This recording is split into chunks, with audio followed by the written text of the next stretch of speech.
16h10 à Kinshasa. Mesdames et messieurs, bonjour et bienvenue dans cette émission U-Sport, l'émission sportive que nous avons l'habitude de parler sport. Chaque vendredi, les actualités de la RDC nous concernent et nous concernera toujours. Et pour ce vendredi, nous aurons un invité très spécial avec qui nous allons parler du football de jeunes, mais également le championnat de la République démocratique du Congo, mais précisément de Kinshasa. Et ben, comme toujours, on aura aussi un analyste maison, comme nous avons l'habitude chaque vendredi dans cette émission e-sport. Cédric Mouipataï, merci et bienvenue dans cette émission. Bonsoir Roby et Bingo, bonsoir à nos innombrables téléspectateurs qui ont fait de ces rendez-vous un rendez-vous légendaire. On est là pour scruter l'actualité, parler des différentes actualités sportives, mais surtout avoir un expert qui va éclairer la lanterne sur un sujet très important. Sur un sujet très important, 20 ans passés au sommet de cette équipe de l'Athletic Club Oudjana, 3 ans, 3 mandats successifs à l'entente provinciale de football de Kinshasa, IPFKIN, avec autant et une grande organisation autour de cette compétition qui dorénavant devient viable, mais également très médiatisée au niveau national, mais également au niveau international. Plusieurs joueurs sont donc sortis de ses propres mains, à l'instar de l'Académie Club Oudjana, et spécialement ce vendredi, nous recevons Monsieur Alain Tchepouk Imbala. Il est le président, comme je l'ai dit, de l'entente provinciale de football de Kinshasa et Pefkin. Bonjour et bienvenue. Bonjour Monsieur Roby et bonjour aux téléspectateurs de Univers Télévision. Merci de l'opportunité que vous me donnez. C'est la première fois de m'exprimer sur vos ondes. D'emblée, nous allons commencer. En tout cas, sentez-vous à l'aise. Merci. Sentez-vous à l'aise. D'emblée, nous allons commencer avec, je dirais, la naissance de Alain Tchepouk en termes footballistiques, si on peut le dire ainsi. Il est très connu, d'abord, en commençant par Oudjana. Cédric Mouipataï, on peut commencer avec lui. Exactement. Oudjana aujourd'hui qui apparemment a disparu dans les radars de médias congolais. Qu'en est-il, Alain Tchepouk? Qu'est-ce qui se passe exactement avec Oudjana? Vous qui avez laissé le flambeau à M. Luc Girard, à 20 ans après votre gestion au sein de cette académie de football, mais on ne sent plus Oudjana. Qu'est-ce qui se passe? Est-ce que cette académie est-elle morte? Cette académie n'est pas morte, mais effectivement, elle est moribonde, ça il faut le dire. Je crois que vous savez que nous avons été dépossédés, si je puis m'exprimer ainsi, de notre infrastructure, de l'infrastructure que nous avons aménagée dans l'enceinte du stade Tata Raphaël. Nous étions au stade Tata Raphaël depuis l'année 2012 et jusqu'en 2024, lors des Jeux de la francophonie. À cette occasion, il nous avait été demandé de libérer le site pour pouvoir permettre à certaines activités des Jeux de la francophonie de se dérouler sur ce site-là, ces choses que nous avons faites. Et après les Jeux de la francophonie, on nous a dit, le ministère des Sports de l'époque, donc avec le ministre François Kaboulot, on nous a demandé, on a résilié notre contrat alors que nous avions un contrat jusqu'en 2029. En ce qui concerne le centre de formation Oudjana, l'Académie Oudjana aujourd'hui, c'est pratiquement un club d'abord et puis une académie qui est la rue, qu'on ne peut plus qualifier d'académie parce que voilà, qui dit académie dit formation. Lorsque vous dites que vous êtes à la rue, ça veut dire quoi exactement? Ça veut dire qu'on s'entraîne désormais sur un terrain sablonneux dans l'enceinte de l'Institut médical, l'IM, donc sur le boulevard Triomphal. Non loin du nouveau musée et du Palais du Peuple, parce que justement, on a été expulsé, je dirais, du stade Tata Raphaël. Notre contrat a été résilié. Et donc, voilà, les conditions ne sont plus réunies pour faire de la formation de bon niveau, comme celle qui se faisait au stade Tata Raphaël, sur notre gazon synthétique, sur nos gazons synthétiques. Et par conséquent, aujourd'hui, l'académie de football Oudjana n'est plus ce qu'elle était. Nous ne sommes plus en mesure, je crois que c'est une réalité, d'assurer une formation de qualité. Et donc, c'est une organisation qui est en train de s'éteindre petit à petit, lentement mais sûrement. C'est vrai que vous parlez aujourd'hui de la vie actuelle, mais parlons du début des Oudjana à l'Institut technique industriel de la Gombe, ITI Gombe en sigle. avec une ascension fulgurante, avec autant de jeunes qui aujourd'hui font la fierté du football. C'était quoi le vrai secret des Oudjana de cette époque-là? Non, il y avait pas de secret. Il y avait moi et puis mes collaborateurs qui étions tous d'anciens joueurs de football à des niveaux différents. Moi-même, j'ai été joueur de football amateur. Et puis, je me suis entouré aussi justement de personnes qui pratiquaient le football. Nous étions tous des passionnés. Alors moi, j'ai toujours eu, dès le bas âge, une propension comme ça à organiser. J'organisais toujours des équipes de quartier, des matchs. Et donc voilà, je me suis dit que je devais faire quelque chose dans le football. Et c'est comme ça que j'ai réuni un groupe d'enfants, comme vous avez dit, à Litigombe, en l'an 2000, donc il y a 25 ans. Et à partir de là, nous avons commencé à encadrer ces enfants. Nous avons au départ été des autodidactes, c'est-à-dire qu'avec nos propres connaissances et avec les connaissances qui étaient disponibles, notamment grâce aux nouvelles technologies, Internet, tout ça, on a essayé de structurer le centre, on a essayé de catégoriser les jeunes et on s'est efforcé d'assurer un encadrement à ces jeunes en fonction de leur âge, donc ce qui se fait partout normalement. Ça, c'était de 2000 à 2009. En 2009, nous avons eu un partenariat avec l'Inter de Milan dans le cadre d'un projet social d'encadrement de la jeunesse de l'Inter de Milan qui s'appelle Intercampus. Ce projet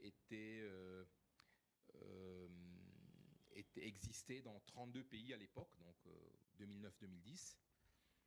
Ces gens sont venus ici au Congo, ils nous ont identifiés comme étant un partenaire suffisamment fiable pour pouvoir justement mettre sur pied ce projet avec eux. Et c'est comme ça que nous l'avons fait. Donc c'était en 2009. En 2012, nous avons bénéficié d'un appui financier de 150 000 $ de l'Inter de Milan. Pourquoi? Parce que sur les 32 projets intercampus qui existaient dans le monde, dans des pays en situation difficile comme la Palestine, comme l'Iran et comme d'autres pays africains et sud-américains, ils ont estimé que le projet Oudjana, du point de vue technique, était celui qui avait le niveau le plus élevé. Parce que même s'il s'agissait d'un projet social d'encadrement de la jeunesse, d'enfants de 6 à 14 ans, c'est quand même du football.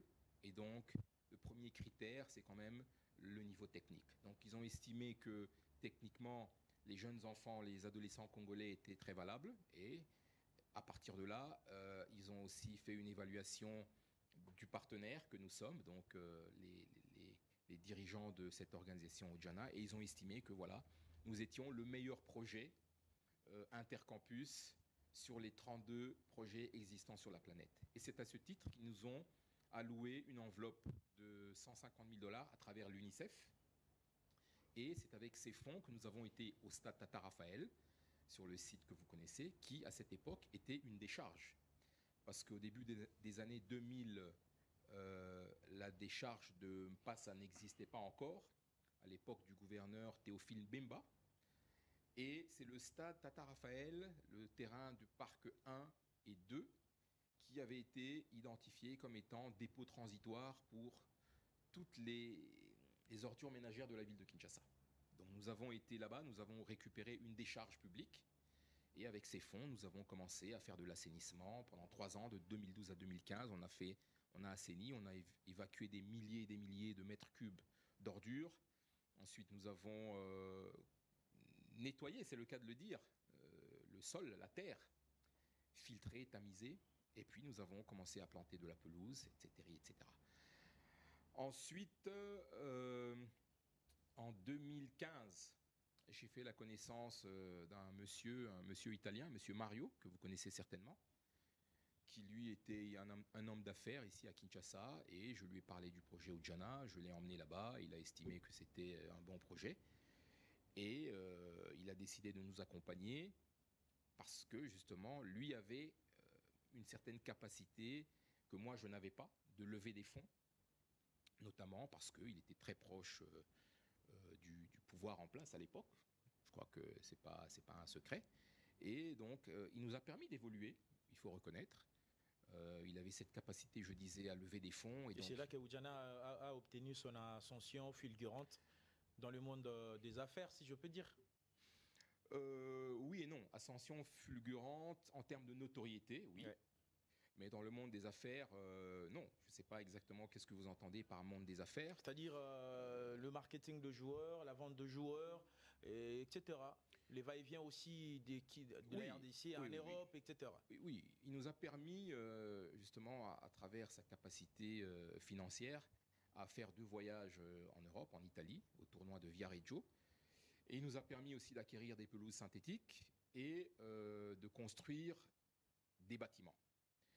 Néanmoins, voilà, Oudjana, c'était un projet, une vision, et donc tout celui qui vient intégrer Oudjana doit se conformer, en tout cas c'est mon point de vue, à la vision du club, parce que c'est un club, après tout, qui est une vision de développement, qui est une vision qui consiste à vouloir former les jeunes pour les emmener justement à être plus performants, à être mieux éduqués aussi. Et donc voilà, il se trouve que voilà, nous n'avions pas la même vision, la même conception des choses. Monsieur Mario était un businessman, comme je disais, et il n'a pas compris que le football, c'est un investissement dans le temps. C'est-à-dire, Oudjana, c'est quoi? C'est prendre un enfant de 6 ans en 2000 et puis l'emmener en 2020, 22, 24 à être un athlète de 18, 19 ou 20 ans, un athlète complet si possible, physiquement, mentalement et psychologiquement. C'est ça la vision. Et lui n'a pas compris ça. Et donc c'est une vision, c'est un projet qui doit durer, qui dure dans le temps. Et si vous êtes pressé, eh bien vous ne faites rien. Et donc c'est un peu ce qui s'est passé avec Monsieur Mario. Il n'avait pas compris que le football, c'est un investissement dans le temps. Outre le fait que justement, puisqu'il était notre pourvoyeur de fonds, je lui ai logiquement cédé la direction de l'organisation Oudjana. Et c'est là que nous avons, comment dirais-je, pu connaître la personne. Ça veut dire que, bon, en termes de gestion financière notamment, c'était pas tout à fait ça. Les fonds. C'était pas, il faut peut-être dire les choses un peu claires. Hein. Oui. Il n'était pas, la gestion n'était pas si claire. Et la gestion était opaque, on va dire opaque. Ça comme ça. Okay, ça veut dire que tous les fonds qu'il réussissait à lever n'étaient pas affectés au fonctionnement de Oudjana. Et pour preuve, nous n'avons pas terminé les bâtiments.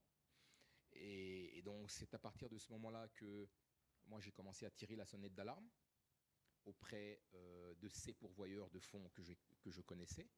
Et ceux-ci ont décidé comme ça de fermer les robinets. C'est ce qui a été la pompe de discorde.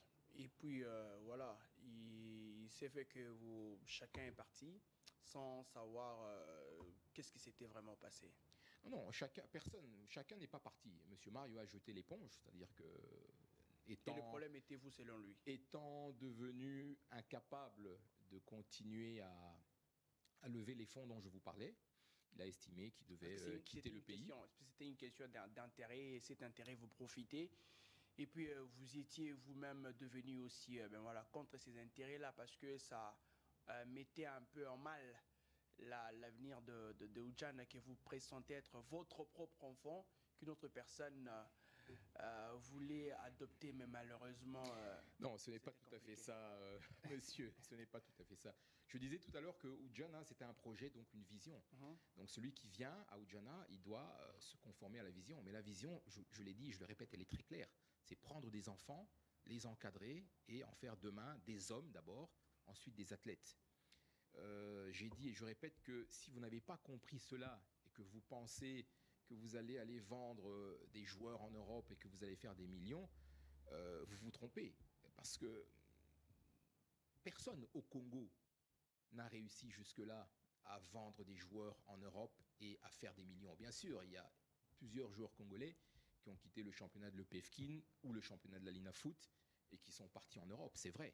Mais aucun de ces joueurs, à quelques exceptions près, Mbokani peut-être, Chancel Mbemba certainement, celui qui joue à Young Boys de Berne, j'ai oublié son nom. Meshak Elia.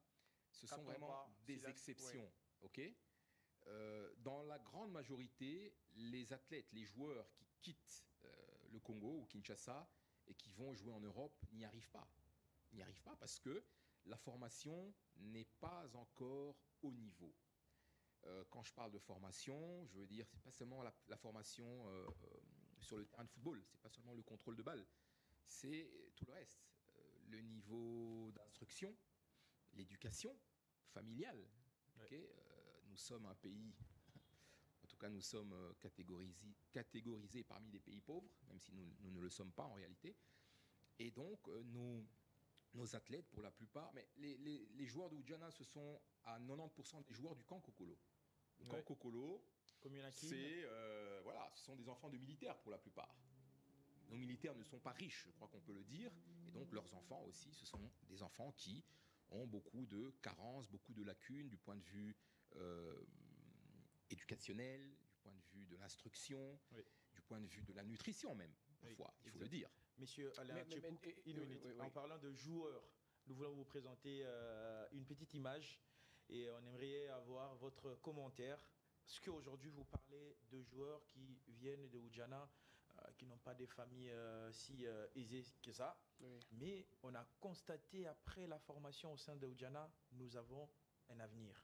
Et aujourd'hui, ces jeunes sont en train de défendre valablement le nom de Oudjana. Est-ce qu'on peut avoir une image? Je ne dis pas que tous ceux qui sont sortis de Oudjana ou qui sont passés par Oudjana sont issus de familles pauvres, la majorité, ont des problèmes d'éducation, d'instruction, mais la majorité. La majorité. Maintenant, nous avons fait un grand travail à Oudjana. Oui, nous voulons vous montrer maintenant deux joueurs. Si vous pouvez commenter sur ce joueur, en image s'il vous plaît, les deux proviennent du centre. Le premier de Ngimbi, fait. Qui a commencé depuis aujourd'hui. Et offre vous voyez notre joueur. Notre joueur, Cédric. Oui, exactement. Notre joueur. Oui. Bon, il y a un autre joueur qui sont avec Mercer Ngimbi, les deux, on les appelait les frères de l'époque. Il est là. Ernest Luzolo. Ernest Luzolo. Est-ce que quand vous voyez ces deux joueurs, vous vous dites que c'est une mission accomplie, peu importe la situation actuelle qu'on va essayer d'aborder tout au long de l'émission de Oudjana, est-ce que vous dites que c'est une mission accomplie ou bien Oudjana n'a pas pu bénéficier exactement de ce qu'il devait bénéficier avec ce joueur? Non, quand je vois ces deux joueurs, je suis d'abord, de manière égoïste, je suis d'abord fier du travail que j'ai abattu, parce que j'ai passé des années avec ces jeunes gens sur les terrains, et je les ai violentés, je leur ai tiré les oreilles, je leur ai mis des ligobos, comme on dit, quelquefois des coups de pied dans le derrière, pour leur faire comprendre d'être toujours présents aux entraînements, d'être toujours ponctuels aux entraînements, etc., etc. Ce sont des joueurs qui ont été à Oudjana à peu près de 2009 à 2017, si je me souviens bien. Et je dois dire que en 8 ou 9 ans, à Oudjana, ils ont peut-être raté 10 séances d'entraînement. Ça veut dire qu'on a été tellement dur avec eux, tellement exigeant avec eux, qu'ils ont fini par comprendre. On leur a tellement mis la pression que voilà, il était hors de question de rater l'entraînement, si ce n'est pour des raisons valables. Et aujourd'hui, le résultat, il est là. Nous les avons vendus à l'AS Vita Club, il y a quelques années. Et puis de l'AS Vita Club, ils sont passés au tout-puissant Mazembe. Donc, mais il y en a d'autres. Hein. Oui. Il y a par William exemple Likuta, par exemple. William Likuta, qui a eu une carrière un peu en dents de scie. C'était un très grand joueur. Je crois que c'est le plus grand joueur que nous ayons eu à Oudjana, du point de vue talent pur. Donc avec des qualités techniques exceptionnelles, mais malheureusement... Muzungu malheureusement, oui, techniquement, Muzungu n'était pas au niveau de William. Likuta. Donc William, c'était vraiment un talent pur. Il était exceptionnel sur le terrain. Muzungu était moins bon techniquement, mais plus fort mentalement, plus fort, rapide, beaucoup plus physique, plus grand de taille, etc., etc. Donc voilà, il y en a d'autres. Il y a un joueur qui est, selon moi, l'emblème de Oudjana. Il s'appelle Ngoy Capitaine Théodore.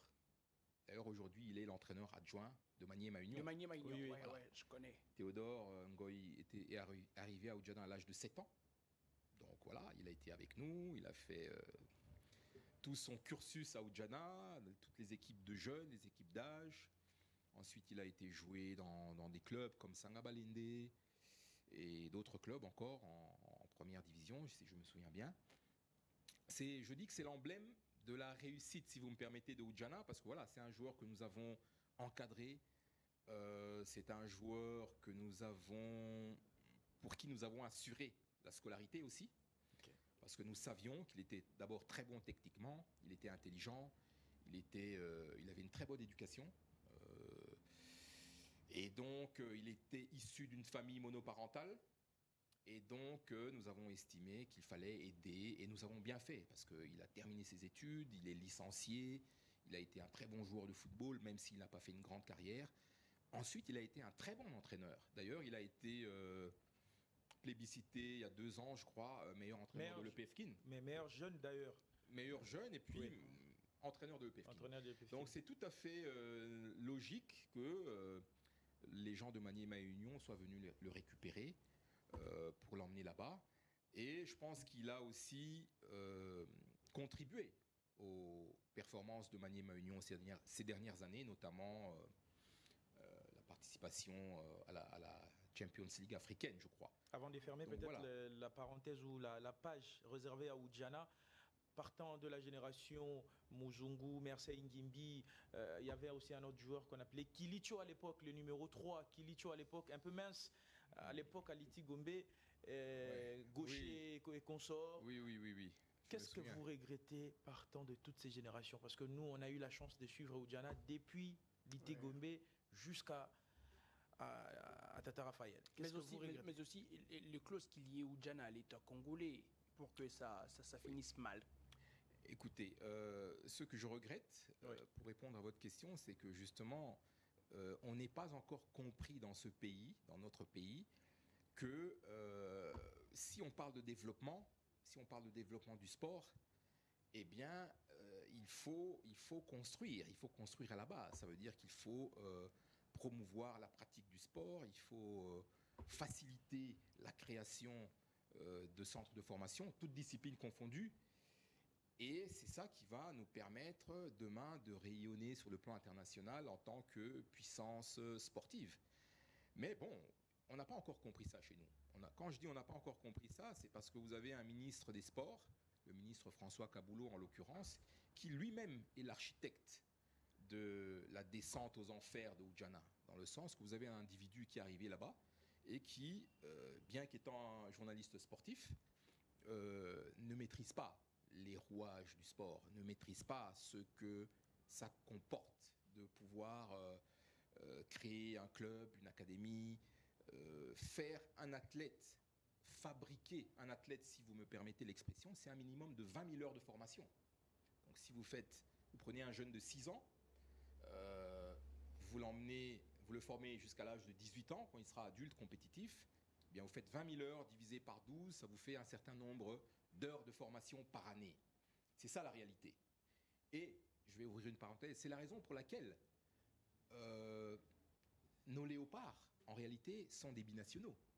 Pourquoi les léopards qui vont probablement se qualifier, et j'en suis heureux, pour la Coupe du Monde, pourquoi ce ne sont pas des joueurs de Vita, de Daring, de Renaissance? Jadis, ils étaient, sans passer Jadis. peut-être par des académies. Jadis. Oui. Aujourd'hui, ce n'est plus le cas. Donc la réalité, c'est que aujourd'hui, notre football est en perte de vitesse. Parce qu'il y a plus de binationaux que des locaux. Même si on est qualifié, on va probablement se qualifier, en tout cas j'espère pour la Coupe du Monde, mais c'est le fruit du travail des autres. Ce n'est pas le fruit d'une politique sportive que nous avons mis en place, nous, en RDC. En RDC, il n'y a pas de politique sportive. La politique sportive, c'est quoi? C'est organiser le sport dans les écoles, organiser les compétitions sportives interscolaires, organiser les compétitions de jeunes, développer les infrastructures sportives proportionnellement à la croissance démographique. Aujourd'hui, à Kinshasa, on a 19-20 millions d'habitants. Ok, il nous faut autant de terrains de foot, autant de terrains de basket, volleyball, tout ça. C'est ça la politique sportive. Or, il n'y a rien de ça. Ça, je crois qu'on peut le dire. Si on peut rester d'abord dans ces dossiers de Oudjana, parce que c'est très capital. C'est vrai, les Pefkin, vous êtes et vous serez peut-être, si les sociétaires vont encore vous faire confiance, pour un quatrième mandat peut-être successif. Mais est-ce qu'il y a eu des antécédents avec l'ancien ministre des Sports pour aujourd'hui anéantir toute une génération, tout un avenir des jeunes aujourd'hui qui sont des parents qui prennent en charge leur famille aujourd'hui? Oudjana est dans les comas, si on peut dire. C'est suite à cette décision de l'ancien ministre des Sports. Est-ce qu'il y a eu des antécédents avant qu'il soit ministre? Et pourquoi il n'a pas poursuivi? Et pourquoi est-ce que vous n'avez pas saisi les instances, voire même pour judiciaires, être réhabilité, parce que vous parlez que le contrat était jusqu'en 2029. Réhabilité, parce que vous êtes encore sous contrat jusqu'en 2025. On est encore en 2025. Il n'y a pas eu 29. il n'y a pas eu d'antécédent avec le ministre Kaboulot, aucun antécédent. Et pourquoi Mais c'est c'est déjà là le drame. cette décision? Mais c'est ça le drame. Le drame, c'est d'avoir encore une fois un ministre des Sports qui ne comprend pas l'importance d'une organisation comme Oudjana, comme Seforbel, comme la KFA, comme Éclat Sport, et toutes ces écoles de foot, toutes ces académies qui pullulent désormais dans notre pays. C'est bien ça le travail. Et si le ministre des Sports décide de mettre un terme aux activités d'une organisation comme Oudjana, qui, je vous le rappelle ou je vous informe, est identifiée comme étant académie pilote de la FIFA. Il y a 3 académies pilotes de la FIFA en RDC. Il y a Oudjana, il y a Seforbel et il y a la KFA.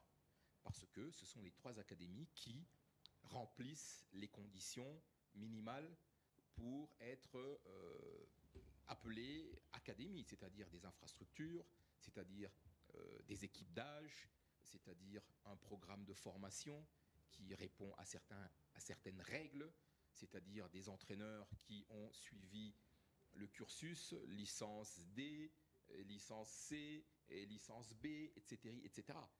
Donc, quand vous avez une académie pilote et que vous la fermez, ben c'est que vous n'avez rien compris. C'est ça le drame de notre pays. Parce que vous avez d'autres intérêts.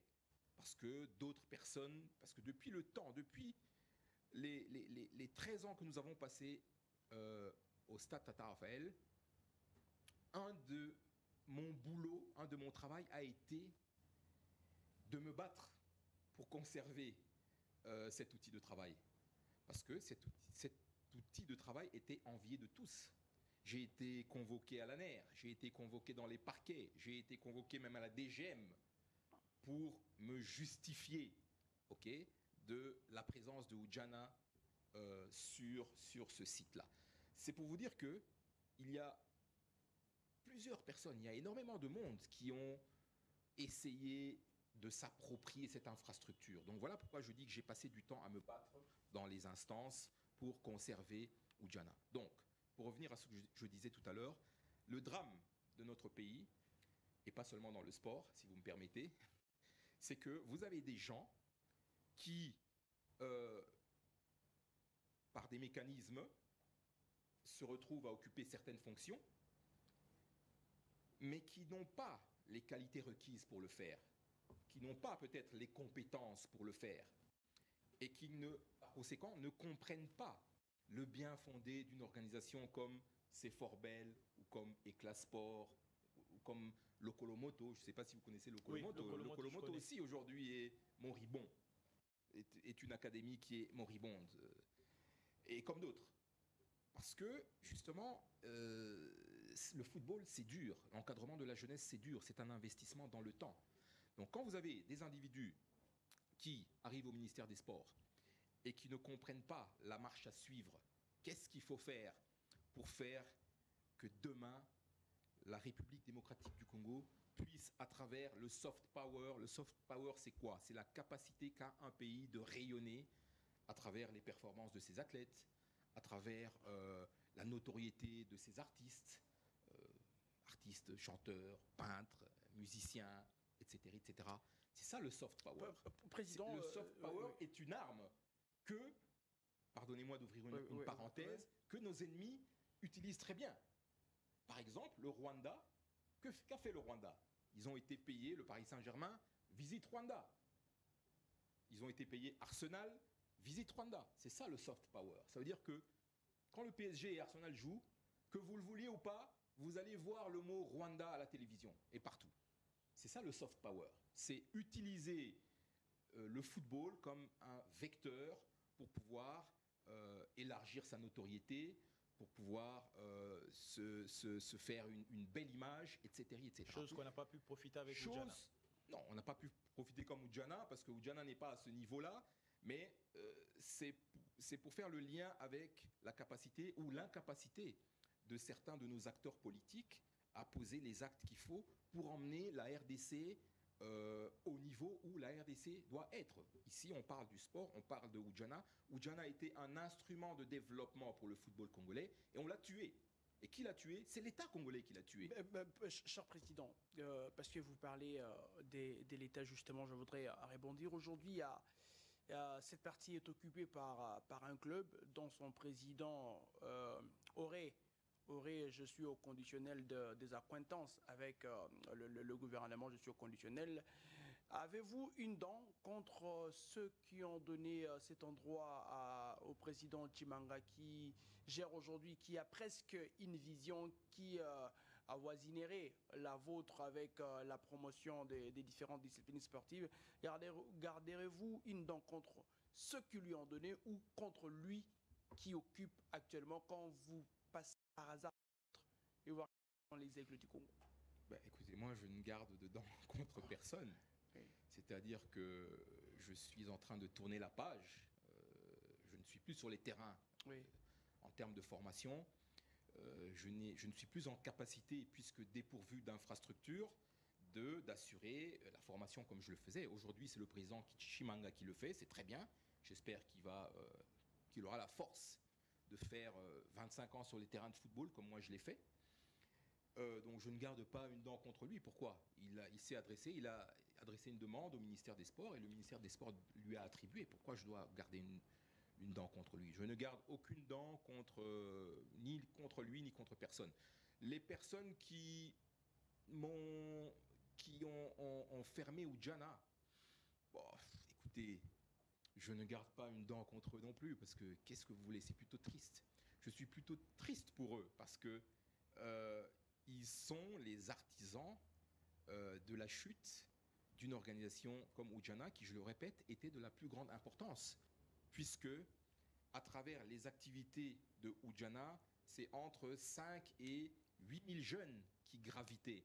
Vous aviez les 3 championnats du cercle de football des jeunes de la Gombe, vous aviez le championnat de l'entente provinciale de football des jeunes, vous aviez le championnat de l'EPFKIN.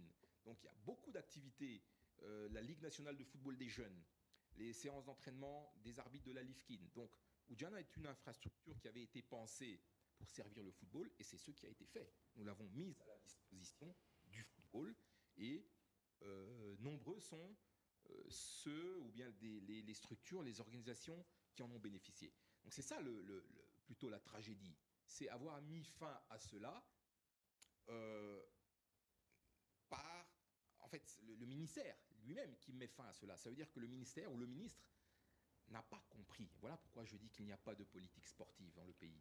Ou alors, s'il y en a une, les personnes qui sont les animateurs, les animatrices de tel ou tel autre ministère ne sont pas à la hauteur. Pardonnez-moi de le dire comme ça. Okay? Et donc, pour revenir à ce que je disais tout à l'heure, en réalité, le football congolais est à un niveau inférieur au niveau 0. Parce que si M. De Sabre s'appuie uniquement sur les binationaux pour pouvoir faire une équipe nationale, c'est parce qu'ils sont mieux formés, ils sont nés en France, à Bruxelles, en Allemagne, en Angleterre, et donc ils ont joué dans les centres de formation du Paris Saint-Germain ou de Arsenal ou de je ne sais quel autre club.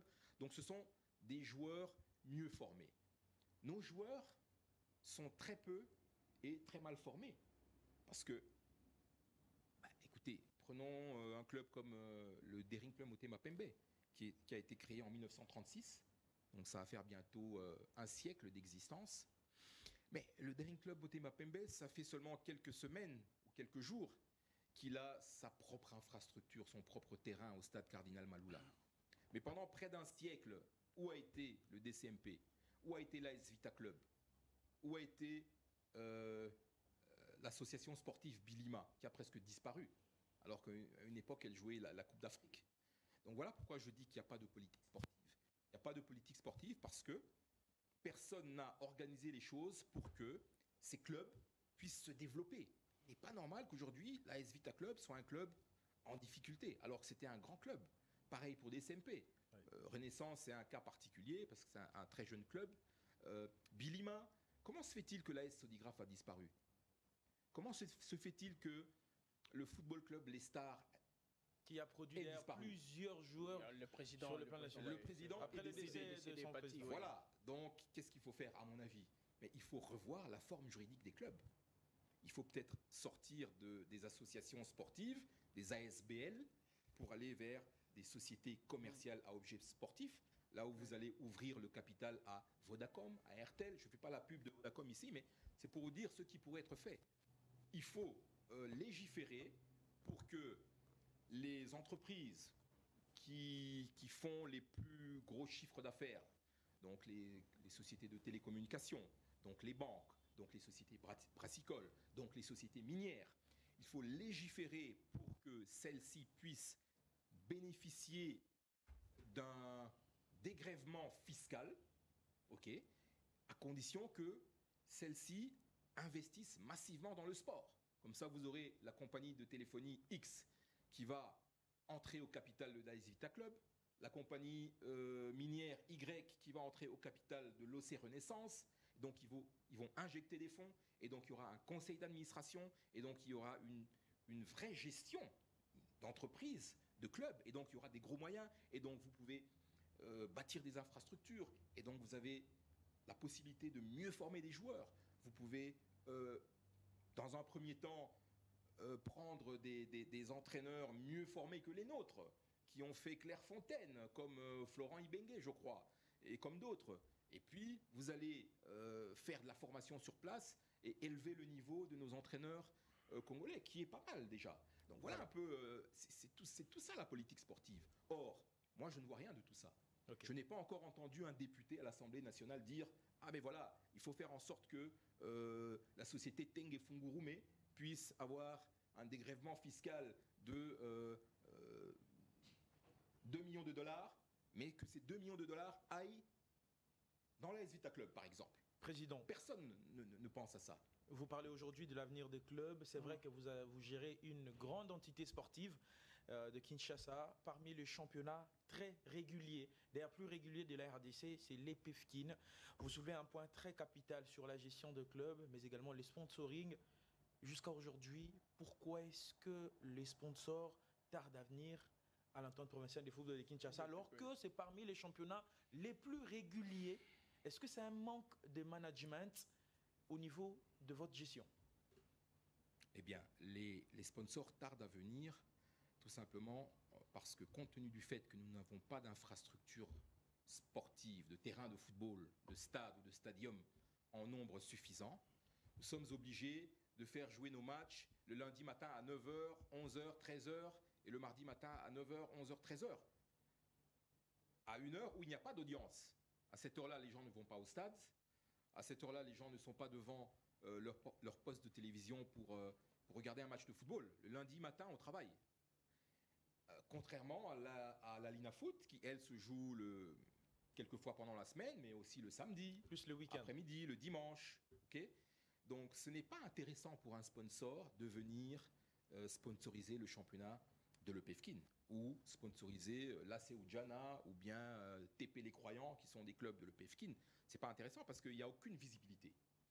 Donc, c'est ça la raison principale qui fait qu'il n'y a pas de sponsor. Il n'y a pas de sponsor parce qu'il n'y a pas suffisamment de terrain, parce que, comme je disais tout à l'heure, il n'y a pas une politique sportive qui veut que les infrastructures, pardonnez-moi de me répéter, mais c'est très important, sont construites à la même cadence, à la même vitesse où va l'augmentation de la démographie dans notre pays, dans notre ville de Kinshasa, puisqu'on parle de l'EPFKIN. Et c'est ça, la vérité. C'est-à-dire personne ne va venir mettre son argent dans un championnat comme l'EPFKIN où il n'y a aucun retour sur l'investissement. Si une société de téléphonie vient pour injecter 100 000 $ à l'EPF Kin, c'est parce qu'ils espèrent au moins gagner 200 ou 250 000 $. Or, ça n'arrivera pas. Ça n'arrivera pas parce que le lundi matin, les stades sont vides. Personne ne va venir voir le match de Oudjana contre TP Les Anges. Président, il y a Désiré Bonina, qui est le président de la Ligue de football de Kinshasa, élu nouvellement. Qu'est-ce que vous dites? Il faut dire ensemble, réélu, hein. Réélu. Presque, ça devient une éternité. On peut les dire comme ça, comme le président va dans une éternité avec les Pufkin. Bon, pourvu que ça marche. Non, j'ai dit, j'ai déjà dit sur les ondes d'une chaîne de radio que c'était mon dernier mandat. Je l'ai déjà dit. Oui. Président, il y a le président Bonina qui est là, qui gère le football local. Il y a le gouvernement provincial qui se doit de s'occuper de cette fameuse politique dont vous parlez. Mais entre vous et les présidents de cette LIFKIN, il y a quoi comme projet? Qu'est-ce qui s'est dit? On l'a vu lors de son élection, il a dit, ben voilà, le club, consorts doivent retourner à l'EPFKIN pour donner un peu plus de ferveur dans le truc. Mais qu'est-ce que vous dites en fait pour que tout ça, tout change et que tout marche? Mais on se dit beaucoup de choses. Oui. Je dois rappeler que le championnat de l'EPFKIN, en réalité, est un championnat que nous organisons par délégation. C'est-à-dire c'est le championnat de la Ligue de football de Kinshasa, dont l'organisation est confiée à l'EPFKIN, que je dirige. Oui. Maintenant, je partage l'idée du président Bonina de remettre les équipes, les grosses équipes, à l'EPFKIN comme à l'époque.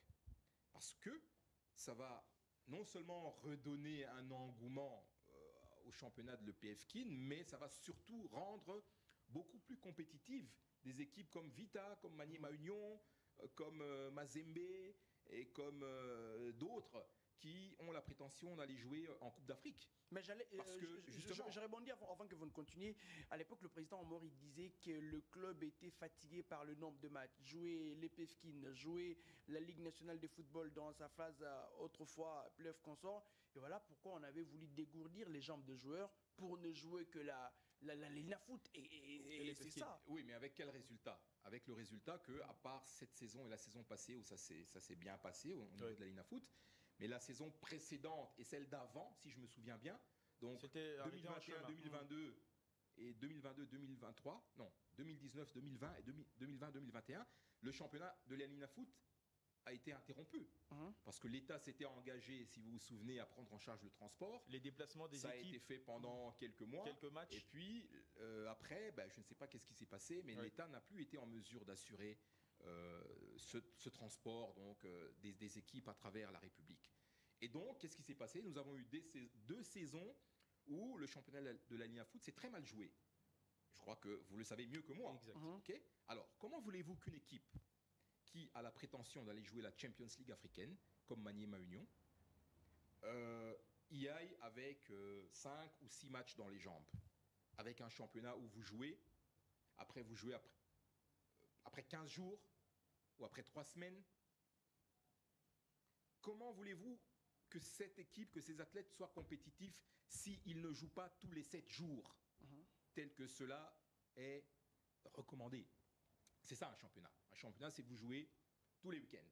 Nous regardons, nous tous, les matchs du Real Madrid, de Barcelone, etc., etc. Le Real qui joue la Coupe du Roi, tous les samedis, le Real qui joue la Liga. Tous les dimanches. Oui. Et donc, il y a cette régularité-là que nous avons imposée à l'EPFKIN, parce que c'est ça un championnat de football. Okay? Et c'est ça qui fera que Maniema, Mazembe, DCMP, Vita, Renaissance, Sangabalende, Chinkunku et tous les autres, Lupopo, Bazano, seront beaucoup plus compétitifs et donc iront, s'ils sont qualifiés pour les interclubs de la CAF, iront avec des arguments beaucoup plus solides. Mais dans la forme actuelle, le championnat de la Lina Foot ne permet pas, et nous l'avons vu avec Mazembe et Maniema Union, avec autant de reports de matchs, ne permet pas à ce que ces équipes-là arrivent en pleine forme en compétition. Donc, je répète, je suis aussi d'avis qu'il faudrait peut-être remettre les équipes dans leurs championnats provinciaux respectifs. En tout cas, nous gagnerons en termes de performance. Les clubs seront beaucoup plus performants, les athlètes seront beaucoup plus performants parce que justement, ils jouent chaque semaine.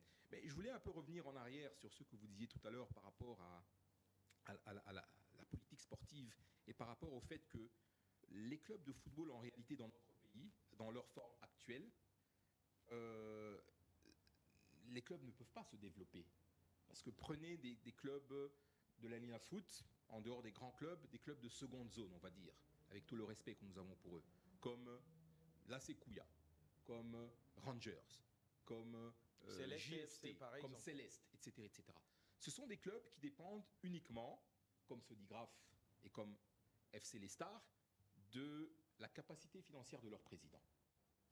Ça veut dire que notre ami, le président Paty, est décédé, le football club Les Stars a disparu. En fait, qu'est-ce qui se passe? Il se passe que ces dirigeants, qui sont des personnes qu'il faut vraiment encourager, remercier et honorer, parce qu'ils encadrent la jeunesse, en réalité, ce sont des gens qui sont en train de s'appauvrir.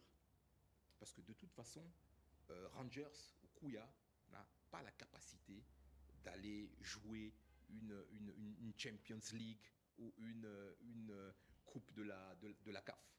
Donc, je reviens sur ce que je disais tout à l'heure. Oui. Il faut absolument repenser la forme juridique des clubs. Il faut créer les conditions pour passer du football amateur que nous sommes vers un semi-professionnalisme et pourquoi pas après vers un professionnalisme. Ça veut dire qu'il faut assainir l'environnement, développer les infrastructures afin que ce football soit plus attractif et pour que les entreprises dont nous parlions tout à l'heure puissent venir injecter. À ce moment-là, on sera, oui, comme nous l'étions il y a une quinzaine d'années, une des meilleures nations de football. Nous chutons dans cette émission, nous sommes déjà arrivés à la fin, nous restons avec une minute. La toute dernière question, c'est le dernier mandat, vous avez certainement soulevé sur ce plateau à l'EPFKIN en une minute. Après l'EPFKIN, Alain Tchepouk Imbala penserait remonter un niveau, c'est-à-dire arriver à la Lina Foot, pour enfin prendre une bonne mesure de clubs qui peuvent aussi dorénavant jouer l'EPFKIN comme vous le souhaitez bien sûr. Oui, bien sûr, je pense que ça rentre dans la logique des choses. J'ai commencé par le commencement. J'ai créé le cercle de football des jeunes de la Gombe en 2009. Je l'ai dirigé de 2009 à 2020. Ensuite, j'étais président de l'AC Oudjana. Ensuite, je suis passé à l'EPFKIN. Donc, demain, être à la Lina Foot ou à la fédération, je pense que ça fait partie d'un parcours normal d'une personne qui a œuvré pendant 25 ans pour le développement du football. Entre-temps, les élections à la fédération et à la sur Lina une Foot, liste. c'est presque déjà. Personnellement, je n'ai pas de liste. Cependant, j'ai été sollicité par quelques candidats pour intégrer leur liste, mais je n'ai pas encore pris ma décision là-dessus. À la FECOFA, bien sûr. Oui. Ok. Oui. Bon vent à vous. Hein. Et Espérons à celui qui sera à la tête de la liste. Il y a encore le temps. Il y a encore le temps. Il y a encore le temps Pour les élections, bien sûr, voir aussi Alain Tchepouk briguer notre mandat au niveau de la Lina Foot ou l'EPFKIN. C'est-à-dire FECOFA. l'avantage que nous avons, c'est qu'aujourd'hui, le comité de l'EPFKIN est un bon comité. Oui. Parce qu'en fait, nous avons eu des difficultés lors de notre premier mandat, les 3 premières années, de 2020 à 2023, parce que c'était un comité composite.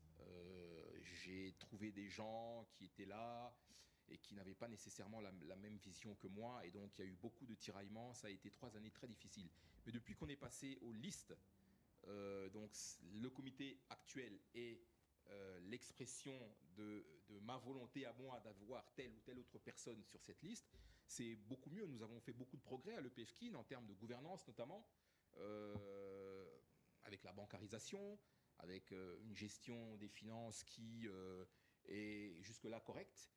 Qu'est-ce que je veux dire? Je veux dire que malgré les maigres moyens que nous avons à l'EPFKIN, nous arrivons avec les recettes que nous générons en début de saison, les droits de participation, les droits que nous percevons pour les actes administratifs, les transferts de joueurs, transferts interclubs, interligues ou interentités, nous arrivons à ce jour à faire fonctionner le championnat parce que ça nous coûte de l'argent. Donc nous payons au stade Tata Raphaël, nous payons au stade des Martyrs, pour pouvoir faire jouer le championnat là-bas.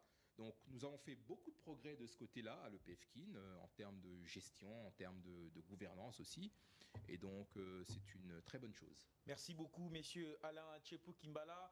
C'était l'invité de notre émission de ce vendredi, le président de l'entente provinciale de football de Kinshasa, je dirais le PCA, le président du conseil d'administration de l'Académie Club Oudjana.